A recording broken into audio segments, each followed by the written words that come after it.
rujukan. Kenapa menjadi rujukan Kiai Banyuwangi, Kiai sak Jember, aku wong Banyuwangi, karena tokoh figur Kiai itu adalah figur yang istiqomah. Yang kedua, beliau itu adalah konsisten.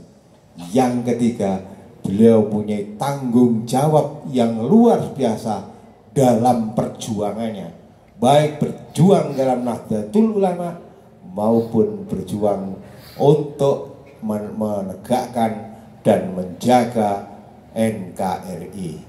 Bapak sekalian yang saya hormati, kula ningali Kiai Dofir istiqomahnya sangat luar biasa. Beliau ngaji dengan istiqomah, beliau jamaah dengan istiqomah. Kalau muruk itu insya Allah baca maghrib gitu. Baca maghrib kalian baca subuh gitu. Luar biasa. Ini sangat luar biasa. Beliau itu sangat konsisten dalam memegang prinsip. Dan kalau punya cita-cita mesti dia perjuangkan sampai darah penghabisan. Sambil contoh, kalau sampai bisa membaca atau cari di Google, pada tanggal 5 November 1148, pas hari Jumat, beliau berangkat ke Masjid Jamek. Masjid Jamek sing kidul kak sing lor, sing lawas ya. Berjalan kaki sampai pertigaan Jompo, beliau berhenti melihat sebuah baliho, tulisannya gimana? Dibuka murid baru SMK Katolik.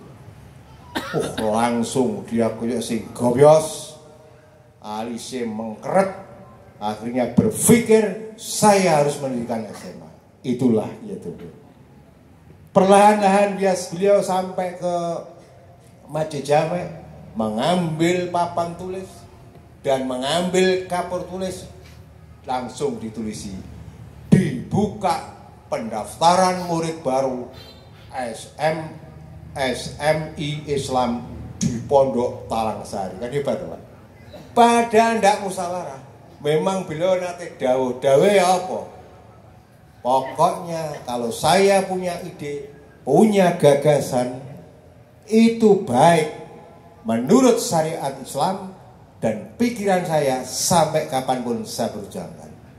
Bos wis balik apalagi Jumatan bubar, jamaah dulu papan tulis.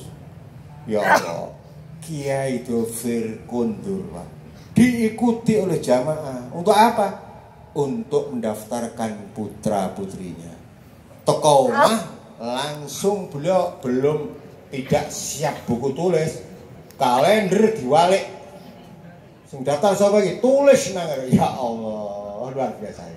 Inilah itu sangat konsisten dalam perjuangan. Tak terusnya singgi. Lalu kemudian beliau gimana? Kemudian SMI, Sekolah Menengah Islam, kampusnya juga di sini. Begitu didirikan setahun kemudian muncullah SD SMP yang didirikan oleh pemerintah dan pihak swasta.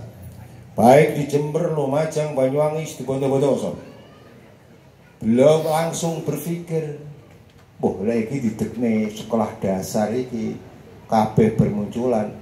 Ini perlu guru keagama. Paham gitu, Pak? Lalu beliau mendirikan SGAI, Sekolah Agama Islam. Ya, kan? SGAI, Sekolah Guru Agama Islam. Langsung berdiri. Kampusnya juga di SMI. SMI itu Sekolah Menengah Islam. Iya itu seperti itu. Bapak hadirin yang saya hormati, setelah seperti itu bagaimana? Menteri Agama Syaifuddin Djuri melakukan sebuah perubahan, membuka PGAN. Jadi yang lulusan PGAN itu KB berkain ya Dofir. Awakmu jadi guru agama pegawai negeri ya barokah yang gitu. Makanya ojo lali Fatihah ya. Bapak sekalian yang saya hormati, lalu kemudian berubahlah SGAI, yaitu minta kepada Kiai Sotik Mahmud untuk bertandang ke Jakarta menemui Menteri Agama. Ada perubahan dari SGA menjadi PGAN. Kemudian karena ada sistem pendidikan berubah, lalu kemudian bagi guru-guru harus S1, yaitu mendirikan apa? Sekolah Tinggi Nahdlatul Ulama. Ya Allah, kiai ini sampai goreng. Wih, wong sing lain, yang lain kan ngeri gitu. Makanya sampai kedusan enggak tenan enggak. Makanya aku nang kene masa wani, enggak pernah saya duduk di depan. Mulai khol yang pojokan, enggak pernah saya duduk di sini. Betul. Berkat Kiai Dhofir Salam jenengan. Tahun 2003 saya dipilih oleh warga NU menjadi ketua Tanfidiyah PJNU Kabupaten Banjar. Ampun rek, baru kayak itu. Iya Pak, berapa tahun? 3 periode, 15 tahun. Karena beliau juga mendirikan ketika saya jadi ketua Tanfidiyah Nahdlatul Ulama Kabupaten Banyuwangi, saya mendirikan rumah sakit yang hari ini rumah sakitnya sehat. Kenapa saya katakan sehat? Karena 1 bulan rumah sakit NU kontribusinya kepada PJNU sudah 100 juta. Karena pikiran saya adalah mengikuti pikiran Bayi Dhofir. Oh, rek. Jangan kerasa. Yang kedua, ya, saya mendirikan SMK seluruh Kabupaten Banjar, ada 40 lebih. Saya mengingat bagaimana betapa hebatnya Kiai Dhofir Salam. Kiai Dhofir Salam itu di samping mendidik santrinya bisa mengaji, tapi nilai-nilai perjuangannya diberikan oleh Kiai Dhofir. Caranya dia halus. Beliau sering mengundang tokoh-tokoh nasional di Jakarta. Baik itu tokoh Nahdlatul Ulama, juga tokoh-tokoh politik. Saya sebut Kiai Haji Ahmad Saihu pernah diundang ke pesantren Al-Fatah. Saya ingat pidato ini kan rutin. Pidato ini, saudara sekalian di tengah-tengah kalingan. Akhirnya pidato tak teroni. Itu. Yang kedua, Kiai Subhanjat, Kiai Dam Khalid, Hizbullah Huda. Wah, suaranya menggelegar. Jadi mindsetnya santri itu sudah terukir oleh tokoh-tokoh nasional. Hizbullah Huda, Subhanjat dan sebagainya. Begitu ya Dhofir memberikan itu berarti mendoktrin kepada santrinya untuk menjadi pejuang Nahdlatul Ulama dan sekaligus pejuang negara kesatuan Republik Indonesia. Lanjutnya bahwa ya Dhofir adalah orang yang konsisten. Saya ingat ketika Golkar jaya-jayanya Bendro Kabeh, jaya-jayanya Golkar, ketika itu Kiai Musta'in Romali masuk Golkar, Kiai heboh Jombang Darul Ulum masuk Golkar. Wah, akhirnya dilalah kampanye Golkar nang lapangan ngarepan ini. Wah, Kiai Dhofir saya lampu patein kabeh, patein kabeh. Dari pondoke poweteng. Saya nggak mau nego, awas, waduh, ya Allah luar biasa. Nah, karena Kiai Musta'in tidak berani lewat sini, tembok pagar sana dijebol, Pak. Ono ya takut karo Kiai Dhofir dan almarhumah Kiai Ahmad Siddiq. Nah, akhirnya begitu di sini beliau pidatone ya jengkel nih, Pak. Banyak kiai mengatakan ketika saya masuk Golkar santri saya habis, tidak apa-apa, Musta'in gitu. Walaupun hanya 2 tidak apa-apa. Yang penting santri saya tinggal 2, yang 1 jadi menteri dalam negeri, yang 2 jadi menteri luar negeri. Kayak jengkel ya. Masya Allah. Godop orangnya. Pagi hari saya ngaji, ya almarhumah Kiai Ahmad Siddiq kalau dengan Duratul Nasihin. Begitu di sana kiai-kiai dulu seperti itu, Pak. Begitu ngaji menang-menang baru, demi Allah, ya Ahmad suaranya bukan, Pak. Demi Allah, Musta'in gak iso ngaji wani. Ya oh, ingat saya itu ditulis ya. Ditulis kalau tidak hebatnya seperti itu. Ya Dhofir karena konsisten dalam faham Islam Ahlussunnah wal Jamaah Nahdiyah. Santrine gak entuk jenenge Jumatan ngono. Apa Cak Rowi? Gak entuk kan ngono. Jumatan yang Muhammadiyah kayak loh. Itu Jumatan loh. Nampuh tenan Pak. Sembrono ya Allah hebat. Alhamdulillah Bapak hadirin ingkang kula kasakake. Dan saya jadi ketua NU 15 tahun PCNU. Lalu kemudian berhenti, diganti yang lain selama 5 tahun. Tanggal 7 Februari kemarin saya ditunjuk oleh pengurus besar Nahdlatul Ulama jadi Rois Suriah Nahdlatul Ulama Kabupaten Banyuwangi. Pokoknya ini kayak gini mungkin lah, ngono lah pokoknya. Kayak ngono masih kayak ngene ngaji gak iso, tau wambeng aku tadi sel barang gue, bisa lawa buat yang berambut-berambutan ya Allah keren. Tapi tidak apa-apa itu hikmahnya. Bapak hadirin ingkang ngolehkan itulah sosok Kyai Dhofir yang lugas. Kalau tadi dikatakan di samping dia adalah seorang pejuang, beliau itu pejuang tahun 47 mendirikan P3R, Pimpinan Pusat Perjuangan Rakyat. Beliau memproklamasikan yang mengetuai beliau. Jadi beliau tidak hanya sekedar muruk, tapi mengangkat senjata. Masuk kampung, keluar kampung, masuk hutan, keluar hutan. Itulah Kyai Dhofir. Luar biasa itu. Yang paling saya itu kagum bahwa beliau itu samping sebagai pejuang. Dan beliau jadi pejuang luar biasa Pak. Ketika zaman Jepang beliau disuruh hormat sekire. Jadi sekire itu tiap jam 7 pagi madhep ngetan ndelok matahari kon hormat.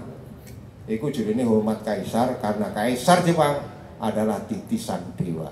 Ya Dhofir tidak mau, langsung cek di penjara. Di penjara berapa kali? 13 kali. Sampai beliau itu disetrum oleh sipir penjara dengan ketika dawa-dawa kan roto cedal. Ini akibat disetrum sampai kan nyetrum meluk. Ya, luar biasa. Kados ngoten niku. Itulah Kyai Dhofir Salam. Kalau tadi Gus tadi mengatakan beliau adalah seorang fakih, Kiai Siddiq dawuh Kyai Dhofir itu adalah perpustakaan fikih berjalan. Itu gak isapan jempol. Ketika almarhum Kiai Abdullah Siddiq wafat, akhirnya yang namanya keluarganya itu sowan dengan Kiai Ahmad Siddiq. Niki jenengan ya Ahmad, jenengan toto carane ngedum warisan. Dawuh ya Ahmad Siddiq gimana? Ojo nang aku dengan Kyai Dhofir. Luar biasa. Kiai Ahmad Siddiq hormat Pak. Dan memang Kyai Dhofir pernah dawuh, aku lek gak krono guruku muasis NU Ki Hasyim Asy'ari dan Kyai Siddiq maratuwaku, aku wis metu teko NU mulai biyen. Jadi beliau sangat hormat kepada kiainya, sangat takdim kepada kiainya. Oleh karena itu saya ingat itu masih banyak ini. Oleh karena itu mari Al-Fatah ini kita besarkan. Masa lalu seperti itu, bagaimana saat ini? Ya seperti ini. Masa depannya gimana? Tergantung utamanya adalah durianya dan dibantu oleh para alumninya. Usulan saya, karena yang namanya gus-gus masih nom-nom, gitu, tak reken cik bocah, makanya saya minta supaya didirikan majelis keluarga. Majelis keluarga itu dipilih putrane Gus Didi, putrane Gus Aat, putrane Gus Eri, putrane Gus Afton. Iku sapa sing dadi ketuane? Siapa? Gus Salim. Oh, lenggian. Iya dilebokke gak apa-apa. Setelah itu, tapi ketika panjenengan itu masalah musyawarah seperti itu, panggil alumninya supaya mendukung program itu. Lalu kemudian Pak majelis keluarga itu membentuk pengasuh. Kalau pesantren tidak ada pengasuhnya, orang kalau sowan kemana? Kalau tadi tolong para alumni sama harus gini, tapi itu tata dulu di dalam. Kok tidak ada yang mondok, ditata dulu di dalam.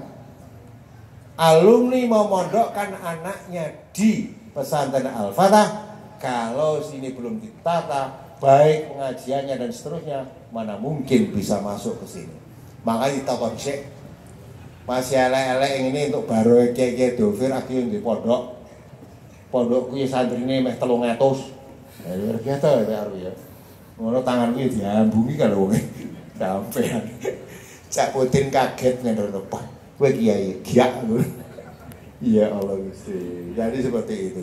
Seperti itu. Monggo segera dibentuk, jangan lama-lama. Ditata yang bagus.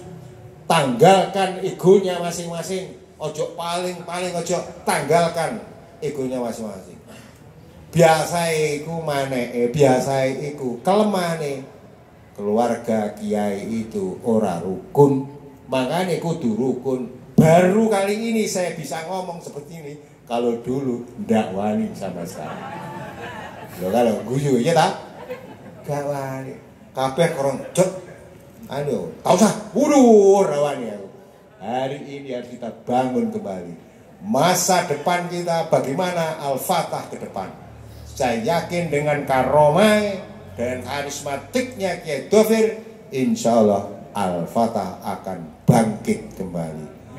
Niku ingkang saged kula aturaken, wallahul muwaffiq ila thoriq. Assalamualaikum warahmatullahi wabarakatuh. Waalaikumsalam warahmatullahi wabarakatuh. Disampaikan terima kasih. Berlanjut